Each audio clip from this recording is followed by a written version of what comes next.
Vamos agora ao nosso assunto de primeira.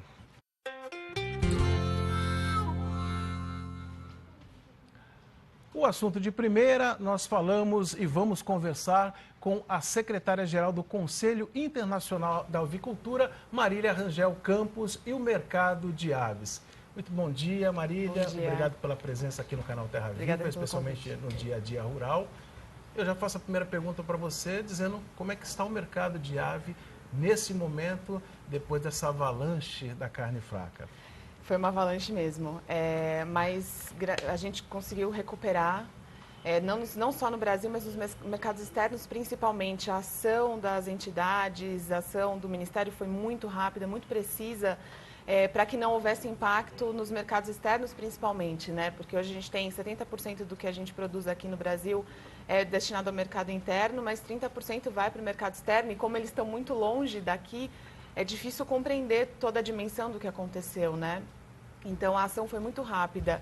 A gente teve, agora em abril, uma queda significativa nos volumes de exportação, mas não só impactados pela carne fraca, mas principalmente também pela infraestrutura logística. A gente está com um problema sério de containers, de disponibilidade de containers para exportação, por conta de mudanças no setor logístico, armadores, enfim. Então, isso impactou bastante também, né? Ajudou a tirar volumes da exportação. Então, fechamos com 56 mil toneladas a menos agora em abril, mas já os números de maio já estão sinalizando volumes bastante expressivos para exportação agora para maio. Você falou em logística, nós vamos voltar nesse assunto, mas antes eu queria falar em relação à viagem que o ministro da Agricultura, Blairo Maggi, fez em setembro, que era uma viagem exatamente à Ásia, para mostrar e para ajudar o mercado, não só de ave, mas de carne bovina, exatamente da produtividade e da qualidade da carne brasileira.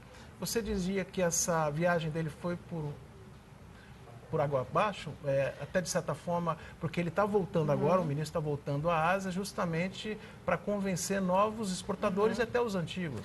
Não, acho que a viagem dele não foi por água abaixo. Aliás, foi muito providencial naquela época a viagem dele, porque nós já estávamos há bastante tempo aguardando algumas resoluções na China, plantas que haviam sido descredenciadas e que depois da viagem dele retomaram a exportação. Então, foi uma ação pontual naquele momento importante, mas que agora ela precisa continuar, né? E acho que até a gente aprende com outros países a estar mais presente nos outros mercados, né? Então, estar mais próximo das autoridades dos outros países, fazer mais viagens. Então, essa visita, as próximas visitas dele, que ele está viajando agora para o Oriente Médio, depois tem várias outras já programadas, elas são fundamentais para que a gente mantenha e para dar segurança para os mercados. Mas, assim, se a gente for comparar, por exemplo, o que aconteceu com os Estados Unidos por conta da influenza aviária, no caso da China, que até agora não retomou, parece que estão bem próximos de retomar a exportação, mas ainda já faz desde 2015 que não exportam mais para a China carne de frango, por conta dos casos de influenza aviária que já foram resolvidos, né? Enfim, teve outros casos pontuais, mas fecharam o país inteiro. No caso do Brasil, a China foi pontual, eles só ficaram focados naqueles estabelecimentos que foram alvo da investigação, mas todo o nosso volume continua sendo exportado, né? Então, assim, acho que foi por conta também, primeiro, da imagem que eles têm do Brasil, do bom relacionamento, segundo, pela a atuação precisa e muito rápida que o governo brasileiro e as entidades tiveram, e as empresas, sem dúvida. Para ele, com essa sua experiência, o Brasil, nesse exato momento, se tratando de aves, o Brasil está de olho em que mercado? Em quais são os países que o Brasil está objetivando? Nós temos o Brasil já é o maior exportador do mundo, né? Hoje a gente tem 150 mercados, quase 40% do mercado de exportação de carne de frango é dominado pelo Brasil. Então, a gente já tem uma posição bastante confortável. Mas é interessante também porque o Brasil não tem nenhum mercado que dependa muito, né? Então, a gente exporta muito para a Arábia, para o Japão, para a China, mas não tem nenhum que seja 50% do nosso volume. Então, isso é uma questão interessante. Hoje a gente está olhando muito para... Sempre a gente vai olhar para a China, né? Não tem como falar que é o grande consumidor do mundo. A gente tem a Indonésia também, que pode ser um futuro grande importador. A Índia, que vai ser a China daqui 10 anos, talvez 15 anos, em termos de consumo, aumento de consumo de alimentos, né, como um todo.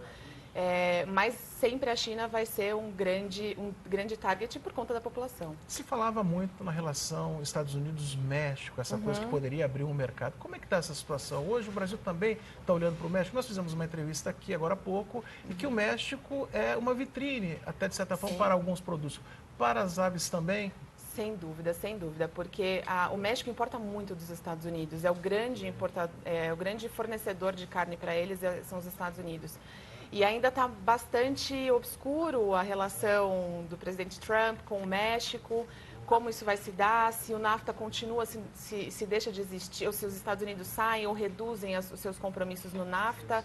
Então, tudo isso ainda deixa bastante em aberto e o Brasil, sem dúvida, é o grande país com capacidade de fornecer a carne que o México precisa. Então, a BPA até esteve lá no México há alguns meses, porque nas Américas é o país que tem maior potencial para aumentar as nossas exportações para ele. Marília, você falou da questão logística, entrou mais ou menos nessa questão, mas eu queria agora acentuar. Continua sendo o grande gargalo do Brasil nas exportações? Sem dúvida, não só a exportação, não só o escoamento da produção para os portos, né, mas hoje a questão dos containers. Isso... Por que especificamente os containers? E não a estrutura de maneira geral de logística? Você está mencionando os containers onde o produto vai ali dentro, bonitinho, armazenado, para chegar no país de destino. Exato. Agora, o que tem com os containers? Porque a gente sabe que existe um problema em relação à logística, exportação, portos, taxas, uma infinidade de barreiras. Sim, é uma infinidade de barreiras. Se a gente for comparar com outros países, nossa eficiência é bem menor, né? Em termos de tempo para exportar, quanto tempo você leva para importar um container, exportar um container. Então, mas hoje em dia, o grande problema, a grande dificuldade, na verdade, que os exportadores têm enfrentado é mesmo a quantidade de containers disponíveis para exportação, né? Por conta como a gente diminuiu também a importação, pela alta do dólar, pela recessão econômica, também houve uma diminuição das importações. E isso fez com que os containers não viessem, né? Então, eles precisam vir para poderem ir para os outros países. Esse é o grande gargalo que hoje a gente tem para os exportadores, que está complicado de manejar. Né? É uma coisa que isso tem que ser trabalhado. Que é a grande reclamação dos produtores e dos exportadores. Essa é a grande reclamação. Isso precisa ser trabalhado para mitigar esse problema. No quanto isso impacta as exportações do Brasil, em termos de números e porcentagens? Hoje, a gente nunca fez uma mensuração de quanto isso impacta, porque e também porque a gente teve essa questão da carne fraca, foi tudo junto, né? Então, teve a carne fraca, a logística, a gente nunca mensurou especificamente isso, é uma coisa que isso precisa começar a ser feito, talvez até para sensibilizar os armadores de que é importante esses containers virem para o Brasil, né? E as linhas de navios, para poder abastecer o mundo, porque o Brasil é o grande celeiro do mundo, né? Como diria nosso ex-ministro. Marília, eu queria agradecer muito a sua presença no Terra Viva. Marília, que inclusive veio com a filhinha, que está com poucos meses, para atender o nosso pedido aqui do canal Terra Viva, para dar essas explicações a você de como é que está o mercado de aves, não só internamente, também fora do Brasil. Marília, eu queria que você deixasse seus contatos, as pessoas que tiverem interesse em conhecer, saber um pouquinho mais desse mercado de aves, para se enveredar nesse caminho. Não, com certeza.